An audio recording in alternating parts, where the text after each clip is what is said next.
بسم اللہ الرحمن الرحیم۔ دنیا کے اندر بعض مرتبہ نافرمان پر تکلیف آتی ہے اور بعض مرتبہ نافرمان پر اللہ کی طرف سے راحتیں آتی ہیں، اور دنیا کے اندر فرما بردار پر بعض مرتبہ تکلیف آتی ہے اور بعض مرتبہ فرما بردار پر راحت آتی ہے، لیکن نوعیتیں بدلی ہوئی ہوں گی۔ ایک بات یہ ذہن میں بٹھا دو، دیکھو ایک بات کو اچھی طرح سمجھو۔ اگر آدمی دنیا کے اندر کوئی گناہ کا کام کرتا ہے تو اللہ تعالیٰ فوری پکڑ نہیں فرماتے، گناہ کرنے والے کو اللہ تعالیٰ ڈھیل دیتے ہیں۔ دیکھو اللہ تعالیٰ کے ہاں ظلم تو بالکل نہیں، لیکن ڈھیل بہت ہے۔ جہنم کی تکلیفیں، قبر کی تکلیفیں، دنیا کی تکلیفیں جتنی بھی انسان پر آتی ہیں، یہ اللہ کا ظلم نہیں بلکہ انسان کا کرتوت ہے۔ تو اللہ تعالیٰ کے ہاں ظلم تو ذرہ برابر نہیں، لیکن ڈھیل بہت ہے کہ جب آدمی گناہ کرتا ہے تو اللہ ڈھیل دے دیتا ہے، لیکن ڈھیل دینے کا مطلب نہیں کہ پھر وہ پکڑ نہیں کرے گا۔ پکڑ کی اللہ تعالیٰ تاریخ مقرر کر دیتا ہے اور آدمی کو ڈھیل دیتا رہتا ہے۔ نوح علیہ السلام کی قوم کو 950 سال تک ڈھیل دی، فرعون کو ڈھیل دی، قارون کو ڈھیل دی۔ اس ڈھیل کے زمانے میں اگر آدمی کر لے وے توبہ اور پھر آ گئی وہ پکڑ کی تاریخ تو اللہ تعالیٰ اس کی پکڑ نہیں کرے گی۔ اور اگر ڈھیل کے زمانے میں آدمی کی بڑھ گئی غفلت اور بڑھتا رہا یہاں تک کہ آ گئی پکڑ کی تاریخ، جب وہ پکڑ کی تاریخ آ گئی تو فیضا جا اجلہم لا یستاخرون ساعۃ ولا یستقدمون، پھر اللہ پکڑ کو چھوڑتے۔ لیکن ایک بات میری یاد رکھو کہ گناہ پر خدا فوری پکڑ نہیں کرتے۔ اگر گناہ پر خدا فوری پکڑ کر دیا کرے تو دنیا میں کوئی آدمی زندہ رہ نہیں سکتا۔ وَلَوْ يُؤَاخِذُ اللَّهُ النَّاسَ بِظُلْمِهِمْ مَا تَرَكَ عَلَى ظَهْرِهَا مِن دَابَّةٍ وَلَكِنْ يُؤَخِّرُهُمْ إِلَى أَجَلٍ مُّسَمًّى۔ زمین کے اوپر کوئی چلنے والا نہیں ملے گا اگر اللہ تعالیٰ گناہ پر فوری پکڑ کر دے۔ ایک آدمی نے زنا کیا، فوراً فرشتے نے آگے 2 ڈنڈے مار دی، وہ تو وہیں مر جائے گا۔ آدمی پوری دنیا کے اندر جو گناہ کرتا ہے فوراً اگر پکڑ کرے تو دنیا میں کوئی زندہ نہیں رہ سکتا۔ اس لیے غلط کام کرنے والے کو تو اللہ دیتے ہیں ڈھیل اور صحیح کام کرنے والے پر اللہ ڈالتے ہیں امتحان۔ صحابہ کرام پر تو ڈال دیا امتحان اور مشرکین مکہ کو دے دی ڈھیل۔ مشرکین مکہ یہ کہتے تھے کہ ہمارے تو 360 اور تمہارا 1، یعنی انہوں نے کہا ہماری کوانٹٹی زیادہ ہے اور تمہاری کوانٹٹی کم ہے، تمہاری تعداد کم ہے، ہماری تعداد زیادہ۔ صحابہ کرام رضوان اللہ اجمعین نے ان کو سمجھایا کہ کوانٹٹی اس وقت دیکھی جاتی ہے جب کوالٹی 1 ہو، یہاں کوالٹی بدلی ہوئی ہے۔ تمہارے 360 تو اتنے بودے کہ سب مل کر ایک مکھی نہیں بنا سکتے، اور مکھی مٹھائی لے کر بھاگ جائے چھڑا نہیں سکتے۔ تعداد تو ان کی زیادہ ہے لیکن ہیں اتنے بودے، اور ہمارا ایک اللہ ہے لیکن وہ اتنا طاقت والا اللہ ہے کہ اس نے زمین آسمان چاند سورج بنائے، پھر جو اللہ کی تعریفیں انہوں نے شروع کی اور پھر جو اللہ کی بڑائی بیان کرنی شروع کی، اللہ کی بڑائی بیان کری۔ واقعی میرے محترم دوستو بہت جیے چاہتا ہے کہ حضور اکرم صلی اللہ علیہ وسلم کے بعد چونکہ کوئی نبی آنے والا نہیں تو ہم لوگ پوری دنیا میں پھیل کر اللہ کی بڑائی کو اتنا بیان کریں کہ وہ اللہ کی بڑائی ہمارے دلوں کے اندر اتر جائے اور وہ اللہ کی بڑائی دوسروں کے دلوں میں بھی اتر جائے۔ آج اللہ کو بڑا جانا نہیں،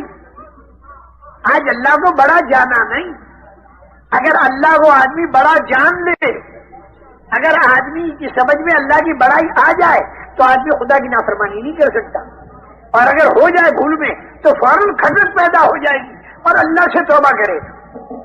میں سچ کہتا ہوں، دیکھو میں بتاؤں، اگر چھوٹا بچہ 6 سال کا چھوٹا بچہ وہ جلیبی کا اور انگوٹھی کا ڈفرینس تو آپ نے سمجھا، نماز کا لاکھ کا ڈفرینس آپ نے سمجھا، ہاں مرنے کے بعد بھی سمجھ میں آ گئی گی۔ ہم کہتے مرنے سے پہلے سمجھ جا. دعوت کے معنی یہ ہے جو بات مرنے کے بعد سمجھ میں آنے والی ہے اس بات کو مرنے سے پہلے سمجھنا, اس بات کو مرنے سے پہلے سمجھانے کی کوشش کرنا, یہی دعوت ہے. اب میں ایک دوسری مثال دیتا ہوں. 6 سال کا بچہ آپ کے محلے میں شور مچا رہا, آپ نے اس سے کہا دیکھ چلا جا نہیں تو پولیس کمشنر کو بلاؤں گا, وہ پستول لائے گا. بچہ پھر بھی شور مچا رہا, ٹیلی فون کر کے بلا دیا, پولیس کمشنر آ گیا پستول لے کر, تو یہ بچہ اس پولیس کمشنر کی گود میں بیٹھ کر پستول سے کھیلے گا. کیوں جانتا نہیں. لیکن اسی بچے سے اگر تم یہ کہہ دو میں تیری ماں کو بلاتا ہوں, وہیں سہم جائے گا چاہے میری ماں کو مت بلاؤ, میں جا رہا ہوں. اور اس کی ماں گھر سے نکل آئی, 100 قدم کے فاصلے پر چانٹا دکھا دیا تو وہیں کام پکڑ لے گا, سہم جائے گا اماں میری توبہ میں بالکل شور نہیں مچائے گا, میں گھر آ رہا ہوں. ذرا سوچو, پولیس کمشنر کی طاقت زیادہ ہے ماں کی طاقت سے, اور پستول کی طاقت زیادہ ہے چانٹے کی طاقت. اب یہ پستول سے تو ڈرتا ہے, پستول سے تو نہیں ڈرتا, چانٹے سے ڈرتا ہے. اس کی کیا وجہ؟ اس لیے کہ ماں کی طاقت کو جانتا ہے, پولیس کمشنر کی طاقت کو نہیں جانتا. چانٹے کی طاقت کو جانتا ہے لیکن پستول کی طاقت کو نہیں جانتا. باوجود ہے کہ پستول کی طاقت زیادہ ہے پھر بھی نہیں ڈرتا. اسی طریقے سے میرے محترم دوستو, یہ عام انسان جو ہے یہ حکومت کی طاقت کو تو جانتا ہے. اس کے باپ کو اگر کہا جائے کہ میں پولیس کمشنر کو بلاتا ہوں پستول لائے گا تو وہ سہم جائے گا, وہ سہم جائے گا, بیٹا نہیں سہمتا. بہت بڑا ٹرک لے کر آدمی جاتا ہے لوہا بھر کے, اور سامنے لال بتی دکھائی دی فوراً کھڑا رہتا ہے. کیوں؟ اس لیے کہ حکومت کی طاقت کو جانتا ہے. لال بتی کے پیچھے پولیس والا ہے, اس کے ہاتھ میں پستول ہے, وہ ٹائر کو فیل کرے گا, پھر چوکی میں جانا پڑے گا, پھر کچہری میں جانا پڑے گا, پھر جیل خانے میں جانا پڑے گا, وہاں پٹائی ہوگی. یہ ساری باتیں آدمی جانتا ہے. اس لیے حکومت کے قانون کے خلاف آدمی کرتے ہوئے ڈرتا ہے. حالانکہ ساری دنیا کی حکومتوں سے میں جتنی طاقت ہے اس سے زیادہ طاقت احکم الحاکمین میں ہے. لیکن احکم الحاکمین کی زیادہ طاقت ہونے کے باوجود یہ آدمی اس سے نہیں ڈرتا.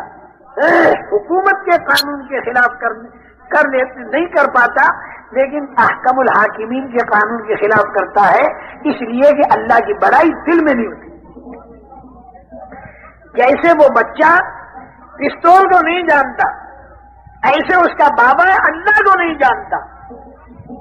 وہ بابا پستول کو جانتا ہے, اس لیے پستول سے ڈرتا ہے, لیکن اللہ کو نہیں جانتا.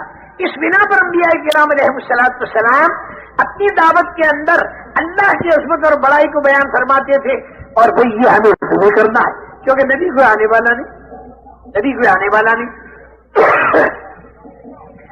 اچھا, زبان سے اگر ہم نے اللہ کو بڑا بولا تو یہ ایمان کا بول بنے گا, لیکن یہ اللہ کی بڑائی اگر دل کے اندر اتر گئی تو پھر میری بات کو یاد رکھو, یہ ایمان بنے گا. اور جب یہ ایمان بنے گا تو پھر یاد رکھنا ایمان پر جو خدا کے وعدے آسمانوں پر ہیں وہ وعدے اللہ کے زمین پر آئے. چنانچہ ان صحابہ کرام رضوان اللہ علیہم اجمعین نے ان سب کو یہی جواب دیا. وہ سارے تو سارے حیرت میں ہیں, کیونکہ ان کا تو ہزاروں سال کا عقیدہ ان کے بتوں کے بارے میں, تو انہیں تو بہت تعجب ہو رہا.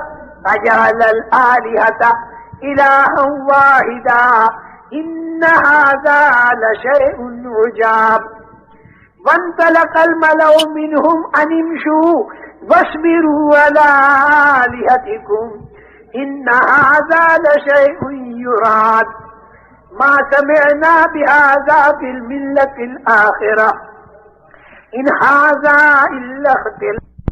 بڑا تعجب انہیں, اپنے بتوں میں بالکل چپکے رہو, اب بالکل ان کی بات کو مت مانو, اور سارے معبودوں کو چھوڑ انہوں نے ایک کو دیا. لیکن صحابہ کرام رضوان اللہ علیہم کیا جواب دیتے تھے؟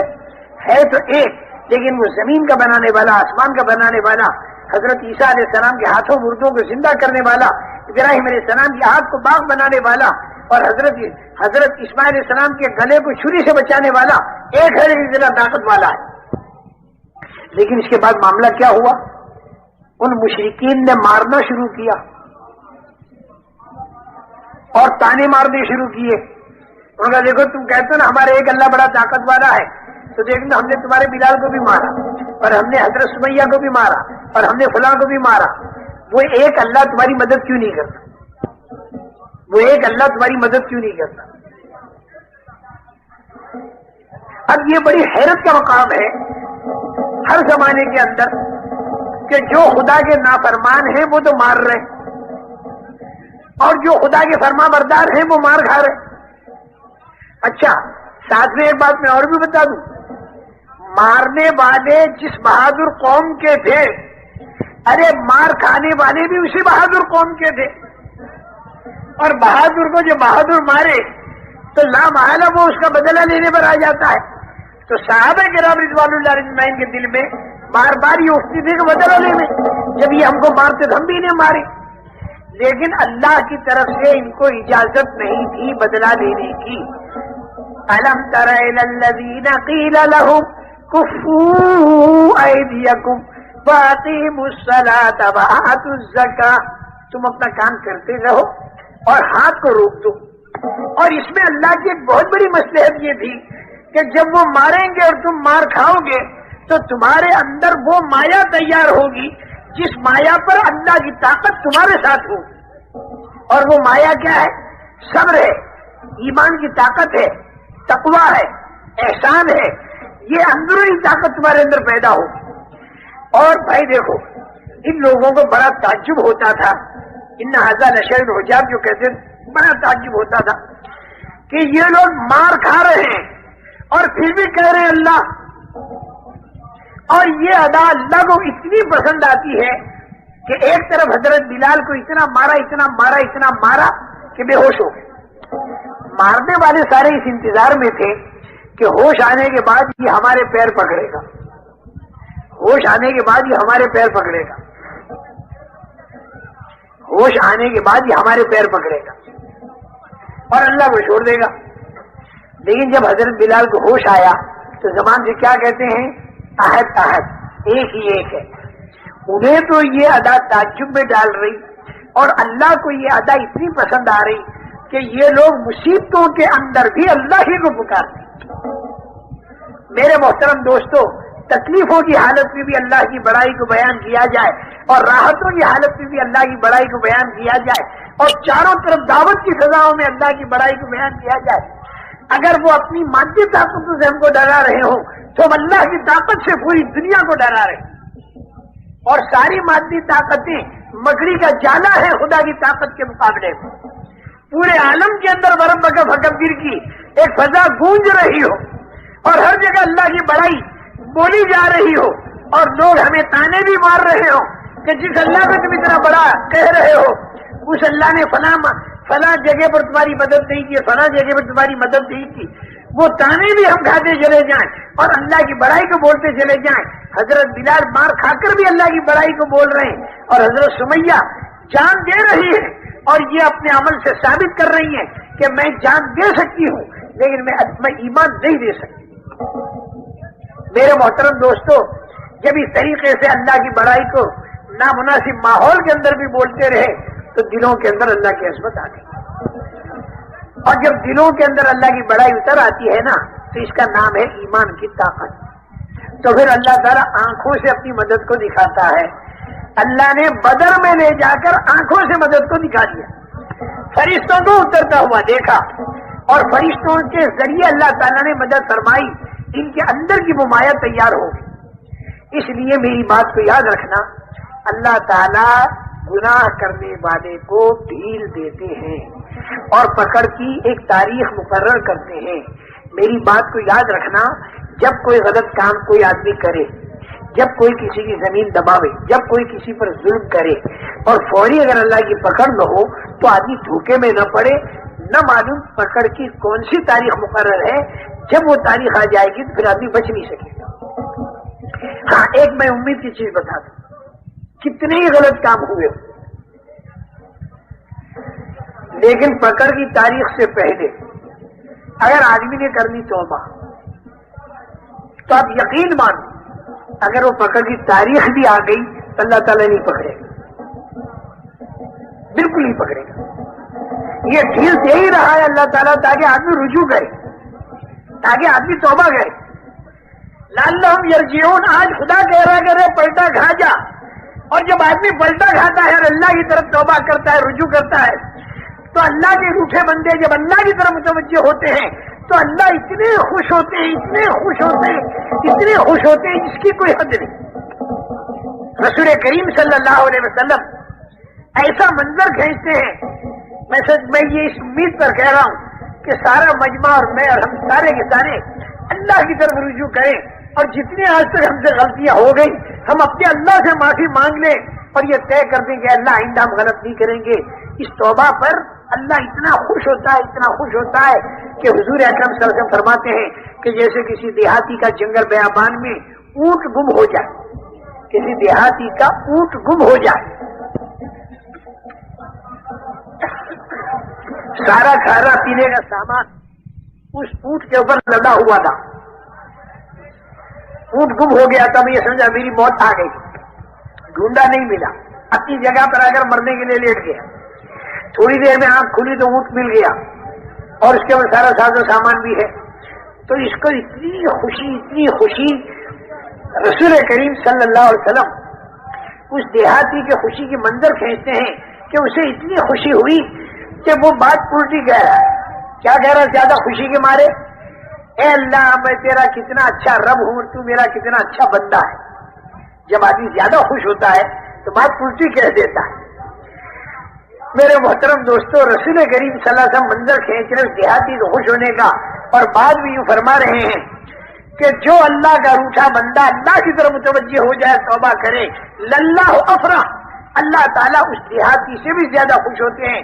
جو دیہاتی اونٹ کے ملنے پر خوش ہوتا ہے اس سے زیادہ اللہ اپنے اس بندے سے خوش ہوتے ہیں جو روٹھا بندہ اللہ کی طرف متوجہ ہو جائے اور جو اللہ کی طرف توبہ کرے۔ اور میں ایک بات اور سمجھا دوں کہ جو بندے اللہ کے روٹھے بندوں کو اللہ سے ملا میں، تو وہ بندے اللہ کے کتنے محبوب بنے، ملکوں میں جا جا کر، قوموں میں جا جا کر، جنوبی امریکہ میں جا جا کر، مختلف ملکوں میں جا جا کر، پیدل سفر کر کر کے، خوب خرچے کر کر کے، خوب کرائے خرچ کر کر کے، سردیاں برداشت کر کے، گرمیاں برداشت کر کے، یہ جو حضرات کی پیدل جماعتیں پھرتی ہیں، کبھی ادھر سے ادھر جاتی ہیں، کبھی ادھر سے ادھر آتی ہیں، اندرون ملک میں بھی جو جماعتیں پھرتی ہیں، گشت کے اندر کبھی کھیت میں جاتے ہیں، کبھی دکان پر جاتے ہیں، آدمی آپ کو برا بھلا کہتا ہے، اس کی سہتے ہیں، جھیلتے ہیں، لاتے ہیں، بٹھاتے ہیں، اس کی خوشامدیں کرتے ہیں، اور اس کا رجوع اللہ کی طرف ہو گیا۔ جب ایک روٹھا بندہ اللہ کی طرف متوجہ ہو جاتا ہے، اللہ اتنے خوش ہوتے ہیں، تو جو بندے ان روٹھے بندوں کو اللہ سے جوڑتے ہیں، اللہ سے توڑنے والوں کو جو اللہ سے جوڑتے ہیں، ان کا مقام اللہ کے نزدیک کتنا اونچا ہوگا یہ تو معلوم ہوگا مرنے کے بعد۔ اللہ ہمیں موت تک اخلاص کے ساتھ اس کام کے اندر لگائے رکھے۔ اس لیے میرے محترم دوستو، دیکھو میری بات کو سمجھ لو، غلط کام کرنے پر بھی اگر اللہ کی پکڑ نہ آئے تو یہ کوئی تعجب کی چیز نہیں۔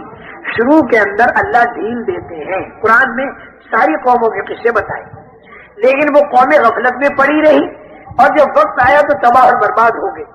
اللہ قوم یونس، ایک قصہ اللہ نے حضرت یونس علیہ السلام کی قوم کا ایسا بتایا کہ ڈھیل ان کو بھی دے دی اللہ، وہ بھی بت پرست سے نافرمان تھے، لیکن اس وقت موعود کے آنے سے پہلے قصہ ان کا یہ ہوا، بڑا امید افزا قصہ ہے۔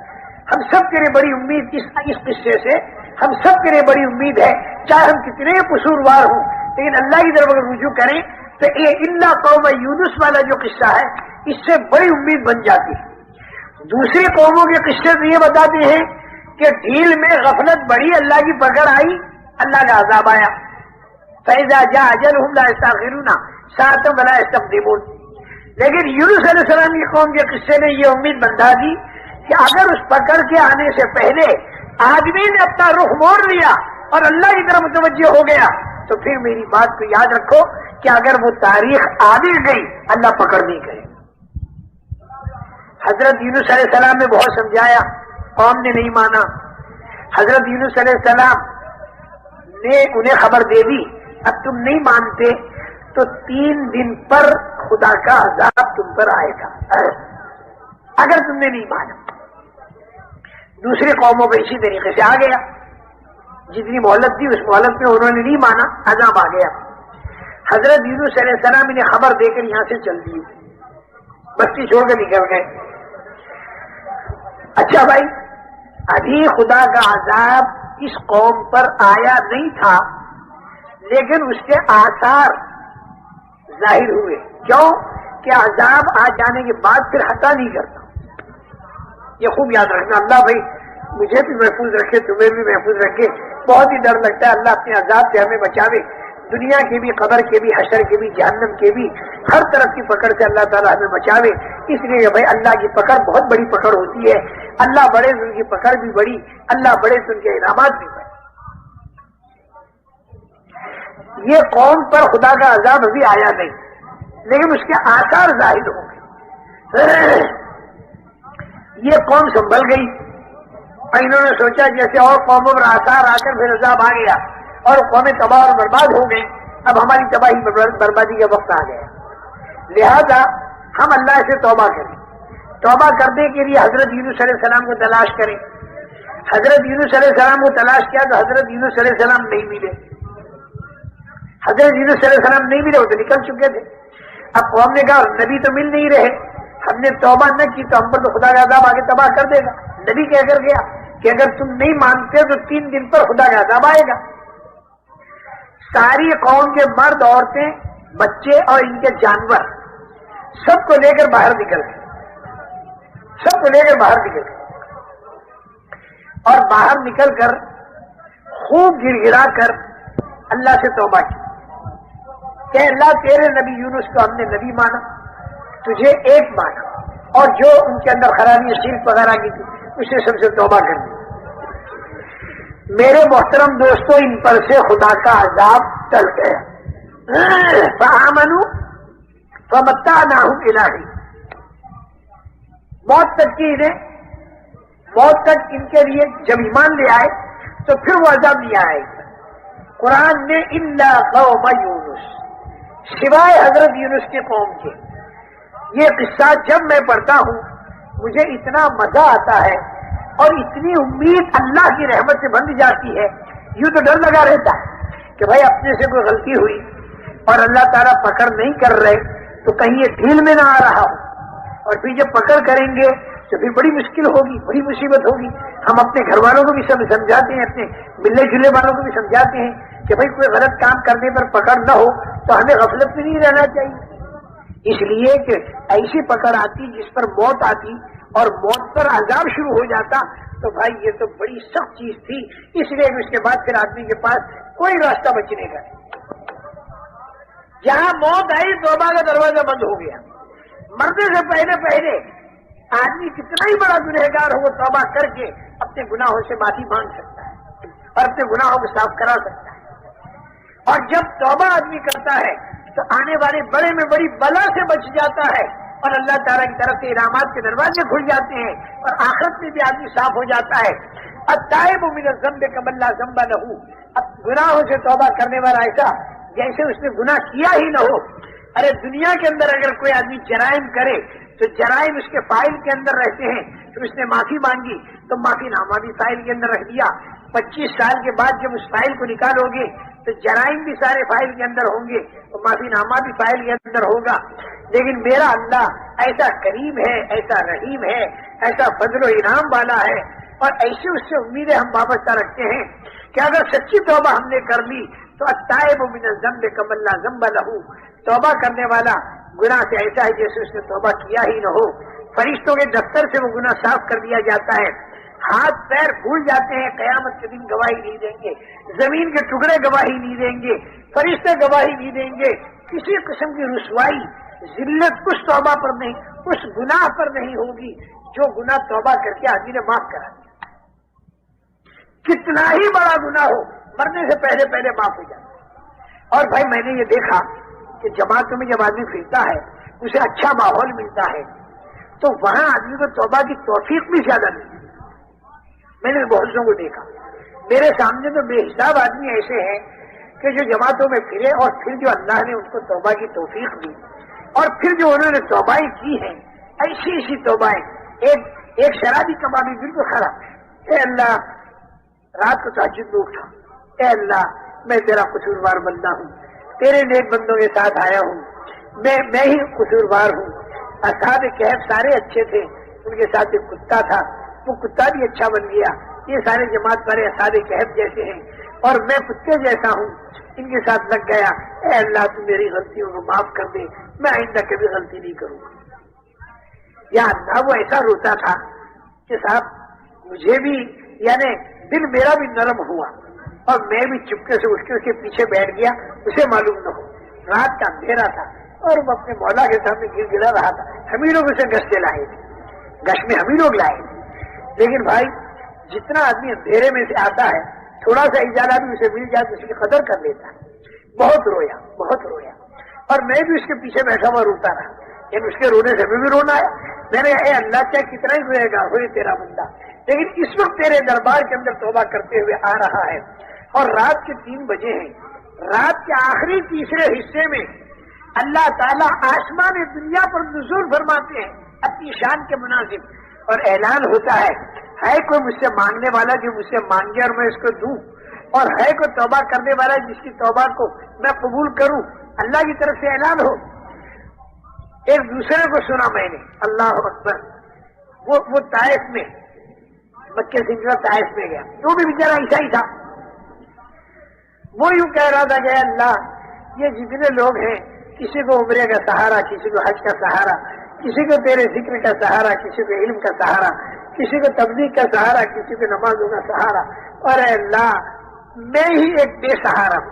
اصل میں وہ بیچارہ ڈھول باجا بجانے والا تھا جس کو ہماری زبان میں ہجرا کہتے ہیں، وہ اس قسم کا تھا بیچارہ، لیکن وہ مردوں کے کپڑے پہنے ہوئے تھا، مردوں جیسا دکھائی دیتا تھا، وہ ہمارے ساتھ چلا تو وہ بیچارہ یوں کہتا تھا کیا میرا ذکر اور کیا میری تلاوت اور کیا میرا عمرہ اور کیا میرا حج، یہ تو ان لوگوں کا ہے جو آئے ہیں، ان کے پاس یہ سارے اعمال کے سہارے ہیں، اے اللہ میں ہی ایک بے سہارا ہوں اور تو بے سہاروں کا سہارا ہے، اے اللہ تو میرا سہارا بن جا اور میری غلطیوں کو معاف کر۔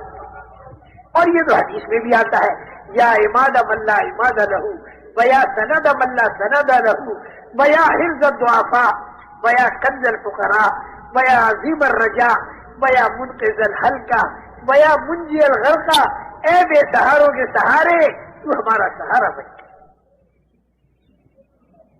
سارا مجمع ذہن میں بٹھا دے، مرنے سے پہلے ہمارے لیے موقع ہے اللہ کی طرف رجوع کر دے گا اور توبہ کر دے گا۔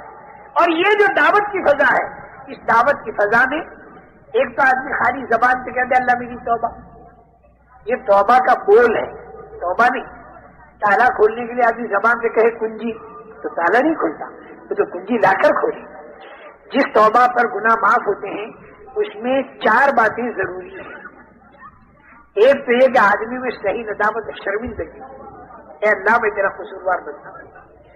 دوسرے یہ کہ جس وقت توبہ کر رہا ہے اس وقت وہ گناہ میں ملوث نہ ہو، اور تیسرے یہ کہ آئندہ کے بارے میں طے کرے کہ میں غلط نہیں کروں گا، اور چوتھے یہ کہ پہلے جتنا گناہ ہو چکا اس کی تلافی جتنی شریعت میں مطلوب ہے وہ تلافی کرے۔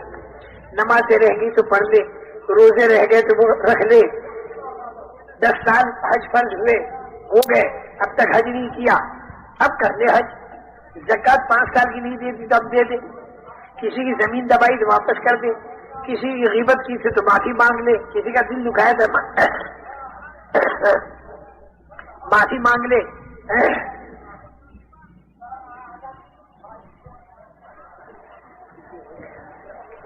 حقوق العباد جتنے وہ سارے ادا کر دے۔ اگر اس ترتیب سے توبہ ہو گئی تو پھر یاد رکھنا جیسے ماں کے پیٹ سے ابھی نکلا، بالکل پاک تھا، اور وہ آگے جا کے پھر گناہ کرنے لگے، پھر توبہ کر، مرنے سے پہلے توبہ کے دروازے کھلے ہوئے۔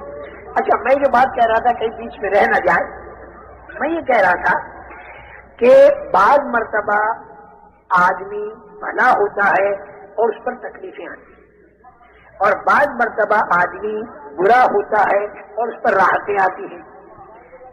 تو وہ مضمون میرا بیچ میں رہ گیا. کئی باتیں ضروری میں نے عرض کر دی. اور دیکھو دنیا کے اندر اللہ امتحان دو طریقے سے لیتا ہے. نافرمانی کے باوجود اگر دنیا کا ساز و سامان ملے تو یہ برکت نہیں، خوب یاد رکھیں، بلکہ یہ مہلت ہے. یعنی یہ خدا کا قہر ہے بصورت مہر، یعنی بتاشے میں زہر. خوب دکان چل رہی باوجود نافرمانیوں کے، تو یہ تو بہت گھبرانے کی چیز ہے. ایک آدمی کہنے کا میری دکان میں بڑی برکت ہے. میں نے کہا نافرمانی تو نہیں. بولے نافرمانی کے بغیر آدمی دکان چل نہیں سکتی. تو میں نے کہا نافرمانی کے ساتھ برکت ہو نہیں سکتی. اس نے کہا میرے تو ہو رہی. میں نے کہا کیا ہو رہی؟ اس نے کہا آمدنی بہت ہو رہی. میں نے کہا دیکھ، آمدنی کا بہت ہونا برکت نہیں. قارون کی بھی آمدنی بہت تھی. نافرمانی کے ساتھ جو آمدنی بہت ہو تو اس کی مثال ایسی ہے جیسے ایک آدمی جس کو فائلیریا کی بیماری ہو گئی. فائلیریا کی بیماری میں بدن میں ورم آ جاتا ہے، بدن سوج جاتا ہے، بدن سوج کے موٹا ہو گیا. اب یہ فائلیریا کی بیماری والا یوں کہے کہ دیکھو میں بھی پہلوان ہو گیا. بھائی کیسے؟ وہ کہتے دیکھو پہلوان کا بدن بھی موٹا اور میرا بدن بھی موٹا. دیکھو وہ فرما بردار حضرت سلیمان علیہ السلام، داؤد علیہ السلام صاحب، ان کے پاس بھی مال دولت بہت تھی، اور جب قارون فرعون کے پاس بھی مال دولت بہت تھی. بھائی قارون فرعون کے پاس تو نافرمانی کے ساتھ تھی، اور سلیمان علیہ السلام اور داؤد علیہ السلام کو فرما برداری کے ساتھ تھی. اور فرما بردار کو اگر اللہ تعالیٰ ساز و سامان دے تو وہ ایسا ہے جیسے پہلوان، اور نافرمان کو اگر اللہ ساز و سامان دے تو وہ ایسا ہے جیسے فائلیریا کی بیماری والا. فائلیریا کی بیماری والے کا بدن بھی موٹا، تو اس کا آپ سمجھاؤ گے کہ تیرا بدن ہے برمیلا اور پہلوان کا بدن ہے گٹھیلا. فرما بردار کے ساتھ ملنے والی نعمتیں جیسے پہلوان کا گٹھیلا بدن، اور نافرمانی کے ساتھ ملنے والا ساز و سامان نعمت کہتے ہوئے میں ذرا ڈر رہا ہوں، اگرچہ انعام کا لفظ حدیث میں بھی آتا ہے. تو نافرمان کو ملنے والا ساز و سامان یہ ایسا ہے جیسے برمیلا بدن.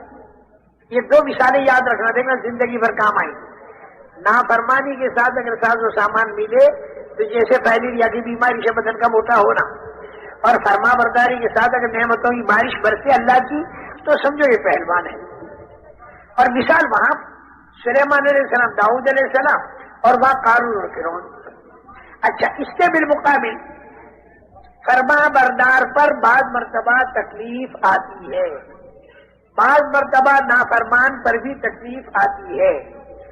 نافرمان پر جو تکلیف آتی ہے وہ آتی ہے بطور عذاب کے، اور فرما بردار پر جو تکلیف آتی ہے وہ آتی ہے بطور ابتلا کے. قرآن پاک میں فرما برداروں پر جو تکلیفیں آئیں ہر جگہ آپ دیکھو گے وہاں پر لفظ ابتلا یا اسی کے قریب کا لفظ ملے گا. حضرت ابراہیم علیہ السلام کے بارے میں وَإِذِ ابْتَلَىٰ إِبْرَاهِيمَ رَبُّهُ بِكَلِمَاتٍ فَأَتَمَّهُنَّ. حضرت ابراہیم علیہ السلام بڑی تکلیفیں آئیں، اس کو قرآن نے ابتلا کہا. اچھا، احد کے اندر جو تکلیفیں صحابہ کرام رضوان اللہ اجمعین پر آئیں تو اس کو بھی اللہ تعالیٰ نے ابتلا کہا. خندق کے اندر جو تکلیفیں آئیں اس کو بھی اللہ تعالیٰ نے ابتلا کہا. هُنَالِكَ ابْتُلِيَ الْمُؤْمِنُونَ وَزُلْزِلُوا زِلْزَالًا شَدِيدًا. یہ خندق کے قصے کو کہا اللہ تعالیٰ نے. اور احد کے بارے میں اللہ نے کیا کہا؟ لِيَبْتَلِيَكُمْ. اللہ نے تمہیں ابتلا میں ڈال دیا. ایسے عام مسلمانوں کے بارے میں جو فرما بردار ہیں ان کے بارے میں اللہ کیا کہتے ہیں؟ وَلَنَبْلُوَنَّكُمْ. ضرور بھی ضرور ہم تمہیں آزمائیں گے. اس بنا پر میرے محترم دوستو، جو تکلیفیں فرما برداری کے ساتھ آتی ہیں وہ تو ہے ابتلا، اور جو تکلیفیں نافرمانی کے ساتھ آتی ہیں وہ ہے عذاب. وَلَنُذِيقَنَّهُم مِّنَ الْعَذَابِ الْأَدْنَىٰ دون العذاب الاکبر لعلہم یرجعون. مصلحت اللہ کی یہ ہوتی ہے نافرمانی پر اللہ تعالیٰ اگر کوئی تکلیف ڈال دے تو اس میں مصلحت اللہ کی یہ ہوتی ہے کہ بڑا عذاب جو مرنے کے بعد آنے والا ہے اس کے پہلے پہلے اس چھوٹی سی سزا پر آدمی اللہ کی طرف رجوع کر دے. کیونکہ اللہ آج تجھے کہتا ہے پلٹا کھا جا. اگر آج تو پلٹا نہ کھایا تو مرنے کے بعد تو اللہ سے کہے گا پلٹا کھلا دے تو اللہ پلٹا نہیں کھلائے گا. حتی اذا جاء احدهم الموت قال رب ارجعون. جب موت آتی ہے تو یہ آدمی کہتا ہے کہ اے میرے پروردگار تو میرے کو واپس کر دے. تو مرنے کے بعد اے میرے بندے تو کہے گا میرے کو واپس کر دے تو اللہ کہے گا کل اب میں نہیں کرتا. اور اس دنیا کے اندر تھوڑی تھوڑی سی تکلیفیں ڈال ڈال کر اللہ تعالیٰ یہ کہتا ہے کہ واپس ہو جا. مغضوب علیہم والا راستہ چھوڑ دے اور انعمت علیہم والے راستے پر آ جا. ضالین والا راستہ چھوڑ دے, ضلالت والا راستہ چھوڑ دے اور تو ہدایت والے راستے پر اور صراط مستقیم کے اوپر تو آ جا. الحمدللہ رب العالمین والے راستے پر تو آ جا. اس لیے میرے محترم دوستو, اللہ تعالیٰ کی طرف سے نافرمانی پر جو تکلیفیں آتی ہیں وہ بطور عذاب کے ہوتی ہیں تاکہ آدمی پلٹا کھا جائے. اور اگر فرما برداری پر بھی کوئی تکلیف آئی تو وہ تکلیف بطور ابتلا کے ہوتی ہے. اور فرما برداری کے ساتھ والی تکلیف کا انجام خدا کی رحمت ہے. اور نافرمانی کے تکلیف پر اگر توبہ نہ کی تو پھر اس کا انجام جو ہے تکلیفوں کا بڑھتا جانا ہے. اور دونوں تکلیفوں میں زمین آسمان کا فرق ہے. دیکھیں میں اس کے ہسٹری مثال دوں. طوطے کو پنجرے میں نہیں, یہ دونوں تکلیفوں کے اندر زمین آسمان کا فرق ہے. ایک آدمی نے غصے کے اندر چھرا مارا اور زہر میں ڈبا کر چھرا مارا, پورے بدن میں پھوڑے پھوڑے ہو گئے, زخم ہو گیا. اب یہ آدمی ڈاکٹر کے پاس گیا تو ڈاکٹر صاحب نے کہا کہ بھائی دیکھو زہر پورے بدن میں چڑھ چکا ہے, اس کے علاج پر 2000 روپیہ خرچ ہوگا, 15 انجیکشن لگاؤں گا, 40 دن تک کڑوی دوا پینی پڑے گی, پرہیز کا بد مزہ کھانا یا بے مزہ کھانا کھانا پڑے گا. اور یہ جتنے پھوڑے ہو گئے ہیں یہ پھوڑے زہریلے ہیں تو ان سارے زہریلے پھوڑوں کا آپریشن ہوگا اور تم 2 مہینے کے اندر ٹھیک ہو جاؤ. اب دیکھیے ڈاکٹر جو ہے یہ اس کے اوپر آپریشن بھی کر رہا ہے, کڑوی دوا بھی پلا رہا ہے, انجیکشن بھی مار رہا ہے. جس آدمی نے غصے میں چھرا مارا اور یہ ڈاکٹر بھی چھرا مار رہا ہے. اب یہ اگر ڈاکٹر سے یوں کہے کہ ڈاکٹر صاحب ہم تو آئے تھے آپ کے پاس تاکہ ہم کو راحت ملے اور آپ بھی ہمارے کو اتنی لمبی سوئی داخل کر رہے اور آپ بھی ہم کو چھرا مار رہے, اس نے بھی چھرا مارا آپ بھی چھرا مار رہے. نہیں میرے بھائی, غصے والا چھرا تو مار ڈالنے کے لیے تھا اور آپریشن والا چھرا تندرستی کے لیے ہے. نافرمانی کے ساتھ جو تکلیف آتی ہے وہ تکلیف تو وہ ہے جو آدمی کو پریشان کرنے والی, اور فرما برداری کے ساتھ جو تکلیف آتی ہے وہ ایسی ہے جیسے ڈاکٹر کا آپریشن آئندہ جا کر ٹھیک ہوگا. اسی لیے وَلَنَبْلُوَنَّكُمْ والی جو آیتیں ہیں اس کے آخر میں اللہ تعالیٰ نے کیا فرمایا, وَلَنَبْلُوَنَّكُمْ بِشَيْءٍ مِّنَ الْخَوْفِ وَالْجُوعِ وَنَقْصٍ مِّنَ الْأَمْوَالِ وَالْأَنفُسِ وَالثَّمَرَاتِ. اللہ تعالیٰ فرماتے کہ ہم ضرور بھی ضرور تمہیں آزمائیں گے اور ٹھوک بجا کر دیکھیں گے. اس میں کبھی خوف, کبھی بھوک, کبھی مال کی کمی, پھلوں کی کمی,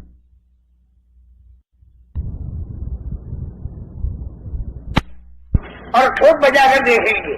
اس میں کبھی خوف, کبھی بھوک, کبھی مال کی کمی, پھلوں کی کمی, جان کی کمی. لیکن آگے کیا فرماتے, وَبَشِّرِ الصَّابِرِينَ الَّذِينَ إِذَا أَصَابَتْهُم مُّصِيبَةٌ قَالُوا إِنَّا لِلَّهِ وَإِنَّا إِلَيْهِ رَاجِعُونَ. صبر کرنے والوں کو اور جھیلنے والوں کو خوشخبری سنا دو کہ جب ان کے اوپر کوئی تکلیف آتی ہے تو وہ یہ کہتے ہیں کہ انا للہ و انا الیہ راجعون, ہم اللہ کے ہیں اور اللہ کی طرف جانے والے. اگر ہمارا مال لوٹا تو وہ بھی اللہ کی طرف چلا گیا, دکان پر آگ لگائی وہ بھی اللہ کی طرف چلی گئی, رشتے داروں کو مار دیا تو وہ بھی اللہ کی طرف چلا گیا, اور مجھے بھی اللہ کی طرف جانا ہے اور اللہ ہی مجھے اس کا بدلہ دے گا۔ پہلے جہاز سے جدے کی طرف بیوی اور بچے روانہ ہو گئے، دوسرے جہاز سے ماں اور باپ روانہ ہو گئے، تیسرے جہاز سے ساز و سامان گیا، چوتھے جہاز سے چچا اور ماموں گئے، اور پانچویں جہاز سے کرنسی گئی، اور ساتویں جہاز سے مجھے جانا۔ تو ہر آدمی یوں کہے گا جو فلاں فلاں تو پہنچ گئے، فلاں فلاں تو پہنچ گئے۔ تو بھائی جو کچھ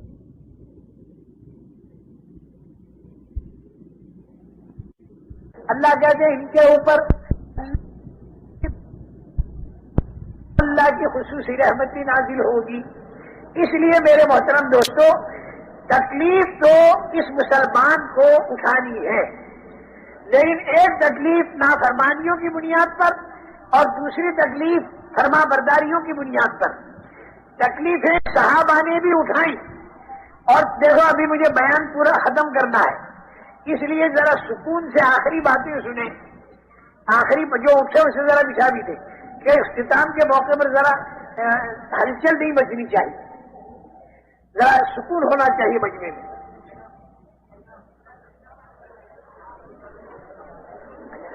دیکھو تکلیفیں صحابہ نے بھی اٹھائیں، اور تکلیفیں آج بھی امت اٹھا رہی ہے، لیکن آج امت کی پریشانیاں بڑھ رہی ہیں اور بے دینی پھیل رہی ہے، اور صحابہ کی تکلیفوں کے اٹھانے پر اللہ کی رحمتیں نازل ہوئیں اور ایمان دنیا میں پھیلا، اور اتنا پھیلا کہ اس وقت میں تو رشتہ دار تک ماننے کو تیار نہیں تھے۔ رسول کریم صلی اللہ علیہ وسلم کے رشتہ دار تک ماننے کو تیار نہیں تھے، 13 سال تک لڑائیاں کرتے رہے، اور مدینہ منورہ جب آپ تشریف لے گئے تو بدر، احد اور خندق 5 سال تک وہاں پر بھی لڑائیاں کرتے رہے۔ وہ طریقہ جو پورے عالم کے اندر پہنچانا ہے، اس طریقے کو رشتہ دار ماننے کو تیار نہیں تھے، لیکن ان تکلیفوں کا نتیجہ یہ نکلا کہ آج لاکھوں کی مقدار میں تو اس مجمع میں بیٹھے اور کروڑوں کی مقدار میں پورے عالم میں پھیلے ہوئے عتبہ اور شیبہ جو رشتہ داریوں کے اندر بھی تھے، دور سے کئی رشتہ داریاں بھی تھیں، وہ تو مقابلہ کر رہے ہیں، اور شکر ہے اللہ کا، خوش نصیبی ہے اللہ جل جلالہ و منوالہ کی طرف سے ہماری سعادت مندی اور خوش نصیبی ہے کہ باوجود کہ ہم حضور اکرم صلی اللہ علیہ وسلم سے ہزاروں میل دور ہیں اور 1400 سال دور ہیں، لیکن جب ہماری آنکھ کھلتی ہے تو ہماری زبانوں پر اشہد ان لا الہ الا اللہ و اشہد ان محمد رسول اللہ، یہ نتیجہ ہے ان تکلیفوں کا۔ آج جو تکلیف امت اٹھا رہی، اس کے نتیجے میں تو دنیا میں دہریت کو قوت پہنچ رہی اور امت کی بلائیں اور زیادہ بڑھ رہی۔ صحابہ نے جو تکلیفیں اٹھائیں، اس پر پورے عالم میں ایمان پھیلا، پورے عالم میں ایمان پھیلا، اور اس کے ساتھ ساتھ میں خدا کی رحمت برسی۔ بس آخری میری بات سمجھ لو، دونوں تکلیفوں میں فرق کیا ہے۔ آج کی تکلیف تو اللہ کے احکامات توڑنے کی بنیاد پر آ رہی، پورے عالم کے اندر امت کے اندر سے دینداری نکل گئی، جس کے بارے میں حضور اکرم صلی اللہ علیہ وسلم یہ فرماتے ہیں، اذا تبایعتم بالعینہ واخذتم اذناب البقر ورضیتم بالزرع وترکتم الجہاد سلط اللہ علیکم ذلا لا ينزعه حتى ترجعوا الى دینکم۔ جب تمہاری تجارتیں غلط ہو جائیں، اور جب تم بیلوں کی دموں کو پکڑنے لگو، اور جب تم کھیتیوں پر راضی ہو جاؤ، اور جب تم اللہ کے دین کی جد و جہد کو چھوڑ بیٹھو، تو حضور اکرم صلی اللہ علیہ وسلم فرماتے ہیں کہ تمہارے اوپر اللہ تعالیٰ ذلت کو مسلط کرے گا، اور وہ ذلت اس وقت تک نہیں ہٹے گی جب تک کہ تم اپنے دین پر نہ آ جاؤ، یعنی دین کی محنت پر نہ آ جاؤ۔ دین ایکم کا لفظ حدیث میں ہے، اور اے الی جہادکم کا جو لفظ ہے وہ اس کی تشریح لکھنے والے نے کہا ہے۔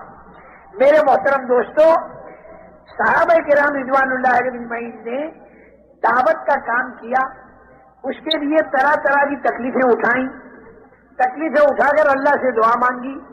اللہ تعالیٰ نے وہ دن دکھایا کہ 10,000 کے مجمع کو لے کر رسول کریم صلی اللہ علیہ وسلم مکہ مکرمہ کی طرف روانہ ہوئے، کیونکہ صلح حدیبیہ کا جو معاہدہ تھا وہ مکے کے مشرکین نے توڑ دیا. صلح حدیبیہ والا معاہدہ مشرکین مکہ نے توڑ دیا. مکہ مکرمہ میں جب دعوت دی جاتی تھی تو وہاں پر بھی اعتراضات، یہاں پر مجبور ہو کر انہوں نے صلح کی تو یہ صلح کو توڑ دیا. تو رسول کریم صلی اللہ علیہ وسلم مکہ مکرمہ کی طرف 10,000 کا مجمع لے کر گئے.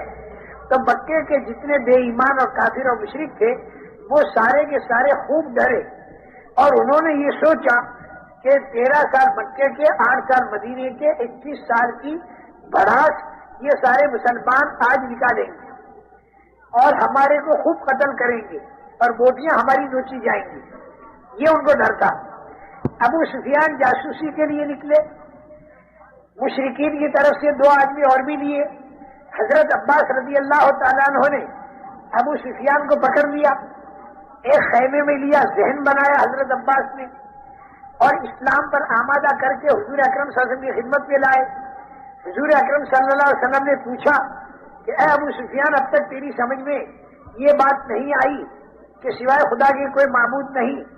تو ابو سفیان نے یوں کہا کہ اگر سوائے خدا کے کوئی ہمارا معبود ہوتا تو وہ بدر میں ہماری مدد کرتا اور ان مارکوں میں ہماری مدد کرتا. تو اب تو ہمیں حالات نے اس بات کو بتا دیا کہ سوائے خدا کے ہمارا کوئی معبود نہیں. اتنی بات تو ہماری سمجھ میں آ گئی. پھر ارشاد فرمایا کہ ابھی تک یہ تمہاری سمجھ میں نہیں آیا کہ میں اللہ کا سچا رسول ہوں؟ تو ابو سفیان نے یوں کہا کہ آپ یہ بات جو ہے یہ دل کو نہیں اتر رہی، یہ بات ہمارے دل کو نہیں اتر رہی، کیونکہ شروع سے یہ لوگ حضور اکرم صلی اللہ علیہ وسلم پر مختلف لائن کی باتیں کرتے آئے، مختلف لائن کی باتیں. تمہارے جو داداؤں کے دادا لؤئی ہیں انہیں زندہ کر کے دکھاؤ. یہ جو تم کہتے ہیں نا مرنے کے بعد زندہ ہوں گے، تو مرنے کے بعد کیسے زندہ ہوگا؟ وہ لؤئی کو زندہ کر کے دکھا دو اور وہ زندہ ہو کر اور گواہی دے دے تمہاری نبوت. جس کو میں نے بیچ میں چھوڑ دیا کہ جس وقت آدمی، اس وقت میں آدمی 5.25 فٹ کا ماں کے پیٹ سے جب آیا تھا تو 1 بارش کا، ماں کے پیٹ میں چند انگل کا، اور اس کے پہلے منی کے 2 قطرے، اور اس کے پہلے غذا کے اندر پھیلا ہوا یہ انسان، کیونکہ غذا سے منی بنتی ہے. اور غذا سے پہلے یہ انسان کہاں بکھرا ہوا تھا؟ سورج کی کرنوں میں، ہوا کی لہروں میں، بارش کے قطروں میں، چاند کی روشنی میں، تاروں کی تاثیر میں، زمین کے ذرات میں، کھاد کی گندگی میں یہ انسان بکھرا ہوا تھا. اس بکھرے ہوئے انسان کو اللہ نے سمیٹا، اناج کی شکل دے دی، مرد عورت نے کھایا تو منی کی شکل دے دی، دونوں ملے تو انسان کی شکل دے دی. حالانکہ سورج کروڑوں میل دور ہے، چاند لاکھوں میل دور ہے. جب لاکھوں کروڑوں میل کے ذرات کو جمع کر کے اللہ تعالیٰ نے اس انسان کو بنا کر زندہ کیا، تو جب یہ انسان مرا اور قبر کے اندر اسے دفن کیا اور 3 بائی 7 فٹ کے اندر اس کے ذرات محدود ہو گئے، یا زیادہ سے زیادہ سینکڑوں میل اس کے ذرات چلے گئے، اگر اسے راکھ بنا کر اڑایا گیا، تو جو اللہ لاکھوں کروڑوں میل سے اس انسان کے ذرات کو جمع کر کے اور انسان بنا کے زندہ کر چکا، تو کیا قیامت کے دن یہ اللہ دوبارہ اس کے ذرات کو جمع کر کے زندہ نہیں کر سکتا؟ ضرور کرے گا اور پورا حساب لے گا، اور آگے جنت اور جہنم کے منظر آئیں گے. یہ بات رسول کریم صلی اللہ علیہ وسلم جو فرماتے تھے تو وہ یہ کہتے تھے کہ لؤئی جو آپ کا داداؤں کا دادا وہ زندہ ہو کر آپ کی رسالت کو کہے تو ہم مان سکتے ہیں، ورنہ نہیں مان سکتے. اس قدر شدت کے ساتھ مخالفت تھی. لیکن جب حضور اکرم صلی اللہ علیہ وسلم فاتحانہ داخل ہوئے، ابو سفیان یہاں پر آ کر اٹک گیا. آپ کو اللہ کا رسول ماننے میں اب تک میرا جی نہیں مانتا. حضرت عباس ابو سفیان کو پھر لے گئے اور تنہائی میں اسے سمجھایا کہ جب تک حضرت محمد صلی اللہ علیہ وسلم کو تو اللہ کا رسول نہیں مانے گا اس وقت تک تو مسلمان نہیں بن سکتا اور تیری نجات ہو نہیں سکتی. چنانچہ اس نے اسے بھی مان لیا. حضرت عباس رضی اللہ تعالیٰ عنہ نے حضور اکرم صلی اللہ علیہ وسلم کے کان میں یوں کہا، اللہ کے نبی یہ چودھری ہے اور چودھری جو ہے وہ اکرام چاہا کرتی ہے، آپ ذرا ان کا تھوڑا سا اکرام کر دیجیے. حضور اکرم صلی اللہ علیہ وسلم نے ابو سفیان سے یوں کہا کہ ابو سفیان جو آدمی تیرے گھر میں داخل ہو جائے اسے امن ہے. ابو سفیان بھی چودھری آدمی. ابو سفیان نے یوں کہا، اب تو حضرت ابو سفیان رضی اللہ تعالیٰ عنہ بن گئے انہوں نے یوں کہا کہ حضرت آپ تو بڑے آدمی ہیں اور امن اتنا چھوٹا، صرف میرا گھر تو بہت چھوٹا، آپ تھوڑے آدمیوں کو امن دے رہے. تو حضور پاک صلی اللہ علیہ وسلم نے فرمایا کہ جو آدمی مسجد حرام میں داخل ہو اسے بھی امن ہے. تو حضرت ابو سفیان نے یوں کہا کہ حضرت اب بھی کم لوگوں کا آپ امن دے رہے، آپ کی شان تو بہت بڑی ہے. تو حضور پاک صلی اللہ علیہ وسلم نے فرمایا کہ من اغلق بابہ فہو آمن، جو آدمی اپنے گھر کے اندر اپنے گھر کا دروازہ اندر سے بند کر دے اسے بھی امن ہے. تو ابو سفیان نے کہا واہ واہ واہ واہ، یہ آپ کی شان کے مناسب امن ہے، اب بہت سے کو امن مل گیا. پھر یہ ابو سفیان اندر داخل ہوئے مکے میں اور نوجوانوں کو جمع کیا اور جمع کر کے یوں کہا کہ دیکھو رات کے اندھیرے میں جن کو نکالا تھا نا وہ دن کے اجالے میں 10,000 کے ساتھ آ رہے، لیکن اتنے با اخلاق ہیں کہ ان سے کوئی امن مانگتا ہے تو امن دے دیتے ہیں، تو تم سارے نوجوان جا کے امن لے لو. ابو سفیان کی بیوی ہندا یہ بہت ہی سخت مسلمانوں کے خلاف تھی، بعد میں مسلمان بن گئی تھی لیکن اس دن تو سخت خلاف تھی. ہندا نے ان نوجوانوں سے یوں کہا کہ اس ابو سفیان کی بات کو مت مانو بلکہ اسی کو قتل کرو. 21 سال تک جن سے ہماری لڑائیاں رہی ہوں اب ہم جا کے ان سے امن مانگیں؟ بالکل نہیں امن مانگتے. تو ابو سفیان نے کہا دیکھو اس عورت کی بات میں آئیو مت، یہ عورت تم سب کو مروا دے گی.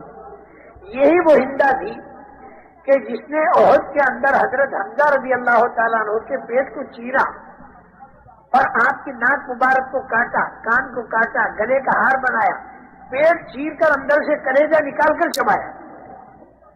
اور حضور اکرم صلی اللہ علیہ وسلم نے جب احد کے سارے شہداء کا معائنہ فرمایا اور جب دیکھا کہ مدینہ منورہ میں سے گھر گھر کے اندر سے عورتوں کے رونے کی آواز آ رہی ہے، کسی کا بھائی شہید تو کسی کا بیٹا شہید، آپ معائنہ فرماتے ہوئے حضرت حمزہ کی لاش کے پاس پہنچے اور جب ناک اور کان کٹی ہوئی اور پیٹ کٹا ہوا اور اندر سے کلیجہ نکلا ہوا تو حضور اکرم صلی اللہ علیہ وسلم کا دل بھر آیا، سینہ بھر آیا اور آپ کی زبان سے ایک جملہ نکلا وَحَمْزَةُ لَا بَوَاكِيَ لَهُ، یہ جتنے شہداء یہاں پر پڑے ہوئے ہیں ان کی رونے والیاں مدینہ منورہ کے اندر موجود ہیں اور ساری کی ساری رو رہی ہیں.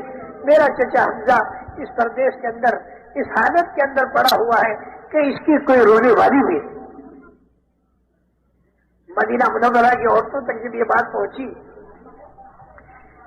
تو وہ عورتیں گھروں سے باہر نکل آئیں اور حضور اکرم صلی اللہ علیہ وسلم کی خدمت میں حاضر ہوئی اور یہ عرض کیا کہ اے اللہ کے نبی، حضرت حمزہ کی رونے والیاں مدینے کی ساری انصار کی عورتیں ہیں، نوحہ اس وقت تک حرام نہیں ہوا تھا، ہم ساری کی ساری حمزہ کے لیے رونے والیاں ہیں.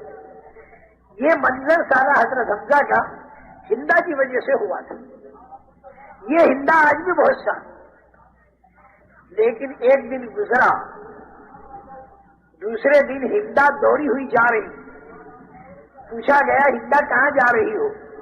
یہ ہندا جو ہے نا یہ عتبہ کی بیٹی اور یہ ہندا جو ہے ابو سفیان کی اور یہ حضرت امیر معاویہ کی والدہ، ابو سفیان کی بیوی، یزید کی دادی اور ربیعہ کی پوتی، یہ سارا سلسلہ نسب ہے، بہت سخت. لیکن دوسرے دن جو دیکھا، پوچھا کہ ہندا تم دوڑی ہوئی کہاں جا رہی ہو؟ انہوں نے کہا میں حضرت محمد صلی اللہ علیہ وسلم کی خدمت میں جا رہی ہوں اور وہاں پر جا کر میں مسلمان بنوں گی اور بیعت ہو جاؤں. تو پوچھا گیا کل تک تو تم اتنی سخت تھی، آج اتنی نرم کیسے ہو گئی؟ تو ہندا نے یوں کہا کہ میں نے ان لوگوں کے اخلاق اور ان کی عبادت نے مجھے متاثر کیا، دعوت نے اتنے اونچے اخلاق تک پہنچایا تھا کہ جس مکہ مکرمہ میں اتنے مظالم ہوئے، اسی مکہ مکرمہ میں جب فاتحانہ داخل ہوتے ہیں تو اندر کا جذبہ یہ تھا، اندر کا جذبہ بدلہ لینے کا نہیں تھا بلکہ اندر کا جذبہ یہ تھا کہ کسی صورت سے ان کو ہدایت دی جائے اور یہ جہنم سے ہٹ جائیں اور جنت والے راستے پر چلے.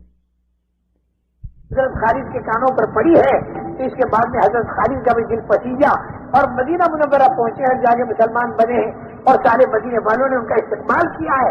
حالانکہ گھر گھر کے اندر کوہرام مچا ہوا تھا اور گھر گھر کے اندر گھر گھر کے اندر رونا مچا ہوا تھا. ان لوگوں کے دلوں میں بدلہ لینا تھا ہی نہیں. ان کے دلوں میں یہ تھا کہ کسی صورت سے ہدایت ان کے دل میں اتر جائے اور یہ مرنے کے بعد عذاب قبر کے اندر مبتلا نہ ہو اور یہ جہنم میں نہ جائے. اللہ نے یوں کہا کہ میرا ذہن تو یہ تھا کہ خوب گانے ہوں گے کیونکہ مکہ فتح ہوا ہے، باجے بجائے جائیں گے، ڈھول بجائے جائیں گے اور مردوں کو قتل کیا جائے گا اور مکہ مکرمہ کی گلیوں کے اندر خون کے اندر لاشیں تڑپ رہی ہوں گی اور بچے کی عورتوں کی عصمت دریاں ہو رہی ہوں گی. آج تو مکے میں یہ سب کچھ ہونے والا ہے کیونکہ یہ مسلمان 21 سال کی بھڑاس دکھا رہے، کیونکہ جو مظالم ان مسلمانوں پر کیے گئے ہیں یہ مسلمان اسے بھول نہیں سکتے، مظلوم بھی نہیں بھول سکتا اور ظالم بھی نہیں بھول سکتا. حضرت صدیق اکبر رضی اللہ تعالیٰ عنہ کا درجہ سپریم کورٹ کے جج کا تھا، حرم میں بیٹھ کر وہ فیصلے چکایا کرتے تھے، لیکن جب وہ مسلمان بنے اور دعوت دینے کے لیے کھڑے ہوئے تو حضرت صدیق اکبر کو جوتے چہرے کے اوپر مارے اور سر کے اوپر مارے. سپریم کورٹ کے جج کو چہرے کے اوپر جب جوتے مارے جا رہے ہوں اس مقام پر کہ جس مقام پر بیٹھ کر وہ انصاف دیا کرتا. یہ وہ مکہ مکرمہ تھا کہ جہاں پر حضور اکرم صلی اللہ علیہ وسلم کے چہرے اندر پر تھوکا کرتے تھے اور آپ کی پیٹھ مبارک پر مٹی ڈالا کرتے تھے. یہی وہ مکہ مکرمہ تھا کہ جہاں پر دو بیٹیوں میں ایک ساتھ میں طلاق پڑی. یہی وہ مکہ مکرمہ کہ جس کے اندر سے حضرت زینب رضی اللہ تعالیٰ عنہا جو حضور کی بڑی صاحبزادی حالت حمل میں جب مدینے کی طرف نکلی ہے تو آپ کو برچھا مارا گیا اور اونٹنی کے اوپر سے حضرت زینب گر پڑی. برچھے کی وجہ سے خون چالو ہو گیا اور حمل کے ساکت ہونے کا خون چالو ہو گیا اور راستے میں تڑپ رہی ہیں. حضور اکرم صلی اللہ علیہ وسلم مدینہ منورہ پہنچ چکے ہیں اور حضرت رقیہ جو ہے حبشے میں ہے، ہجرت کر کے گئی ہوئی ہے اور حضرت فاطمہ اور حضرت ام کلثوم مدینے کی طرف جا رہی ہے اور حضرت زینب مکے کے قریب تڑپ رہی ہیں. وہاں پر کوئی ہاسپٹل بھی نہیں ہے، کچھ بھی نہیں اور مکہ مکرمہ انہیں واپس لایا گیا اور اسی زخم کی حالت میں مدینہ منورہ چند دنوں کے بعد میں وہ پہنچی اور اسی زخم کی حالت میں تھوڑی مدت کے بعد میں ان کا انتقال ہوا اور حضور اکرم صلی اللہ علیہ وسلم قبر میں تشریف لے گئے دفن کرنے کے لیے. آپ کے چہرے کے اوپر غم تھا، جب دفن کر کے باہر تشریف لائے آپ کے چہرے پر خوشی تھی. لوگوں نے پوچھا، ارشاد فرمایا مجھے یہ ڈر تھا کہ کہیں میری بیٹی زینب کے اوپر قبر کے اندر عذاب نہ ہو جائے. میں نے اپنے اللہ سے دعا مانگی، مجھے یہ معلوم ہوا، خبر ملی اللہ کی طرف سے کہ آپ کی بیٹی پر عذاب نہیں ہوگا. عذاب کے ڈر سے تو میرے چہرے پر غم تھا اور جب مجھے معلوم ہوا کہ عذاب نہیں ہوگا تو میرے چہرے پر خوشی آئی. کتنی فکر کی چیز ہے مرنے کے بعد والی زندگی. تو ہندا یہ کہہ رہی تھی کہ یہ سارے مناظر ہمارے سامنے تھے، اس بنا پر آج ہماری موٹیاں نوچی جائیں. لیکن آدھی رات تک میں انتظار کرتی رہی، لیکن جب میں نے دروازہ کھولا اور جب میں باہر نکلی تو پورے مکے میں اندھیرا تھا. میں حیرت میں پڑ گئی، یا اللہ یہ کیسی فتح ان مسلمانوں کی، کوئی خوشی ان کے دلوں میں نہیں اس مکے کے فتح ہونے کی. چاروں طرف دیکھا 10,000 آدمی گئے کہاں گئے، چاروں طرف تلاش کیا نہیں ملے. تو پھر میں حرم شریف کے اندر مسجد حرام کے اندر میں گئی تو میں نے دیکھا کہ یہ سارا کا سارا 10,000 کا مجمع حرم شریف کے اندر اللہ کی عبادت میں لگا ہوا ہے اور اللہ کے سامنے دعائیں مانگنے کے اندر لگا ہوا ہے اور نمازوں کے اندر لگا ہوا ہے اور یہ ہماری قریش کی ہدایت کے لیے دعا مانگ رہا ہے.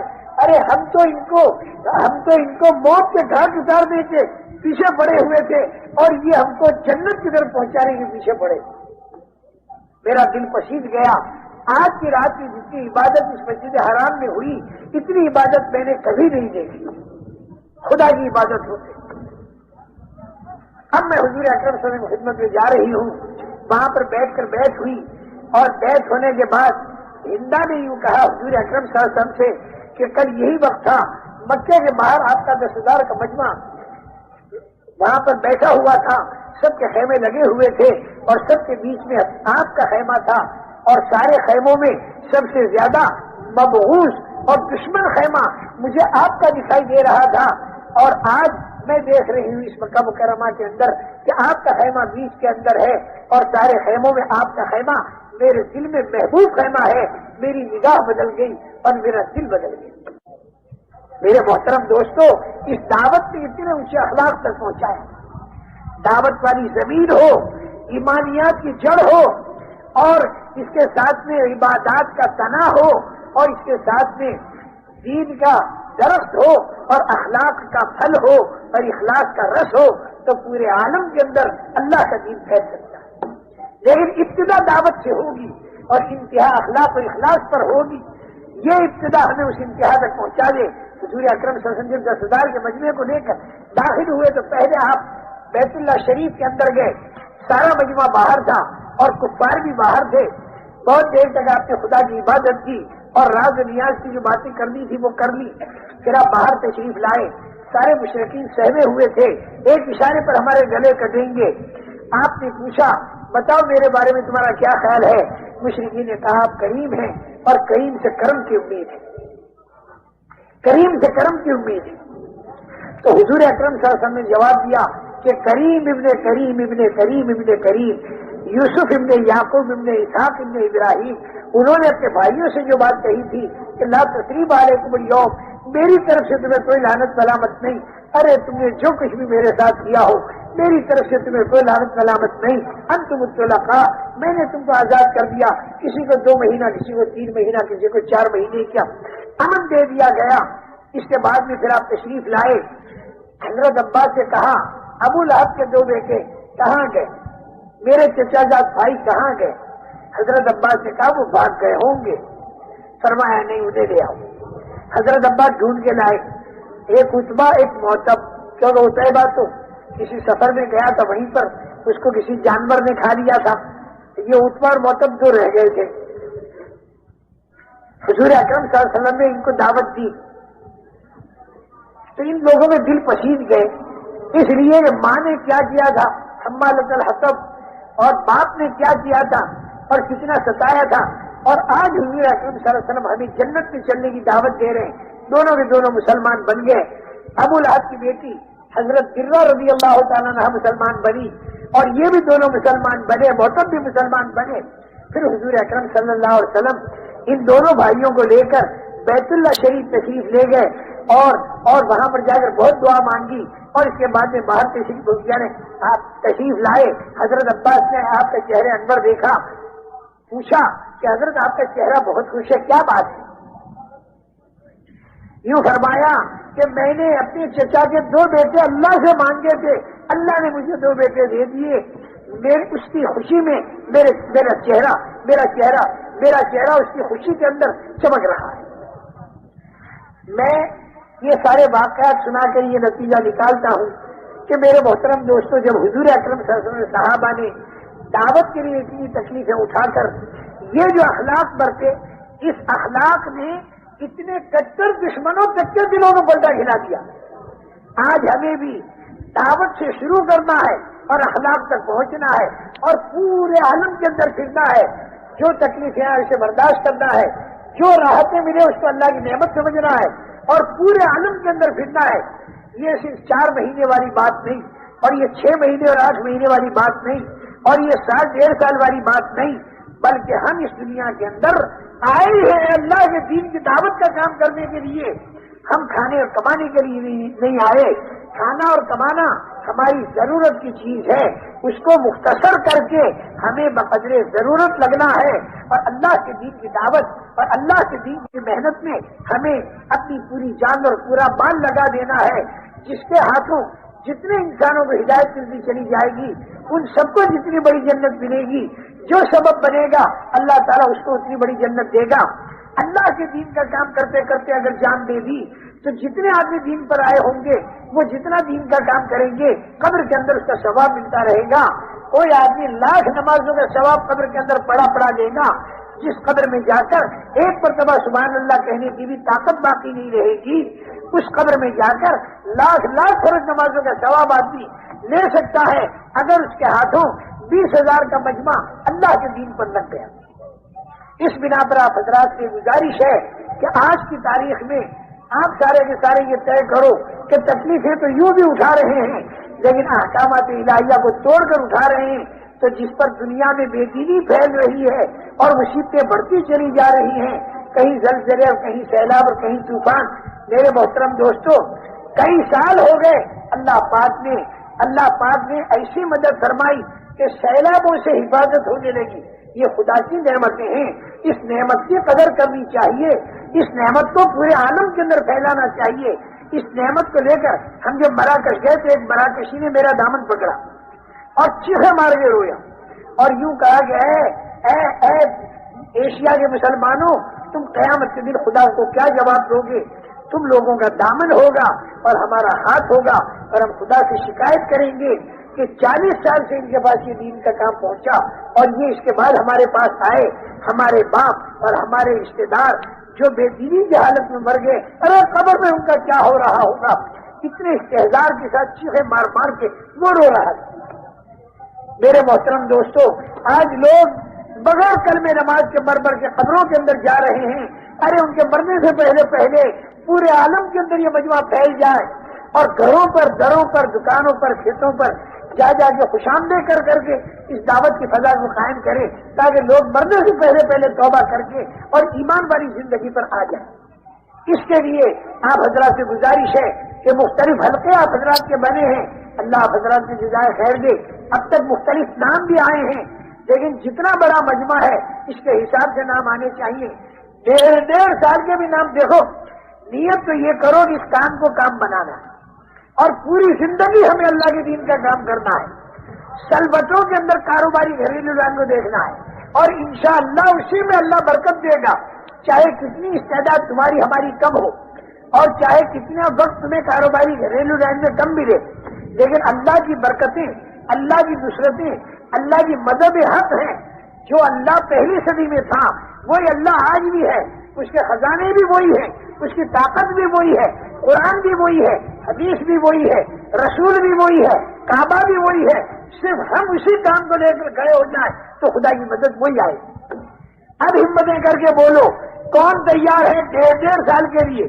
پہلے نیتیں تو کرو پورے عالم میں جانے کی اور زندگی بھر کام کرنے کی، اور اس کی ابتدا 1.5 سال سے کرو، 12 مہینے سے کرو، 8 مہینے سے کرو اور اللہ کا نام دے کر اپنا نام لکھواؤ۔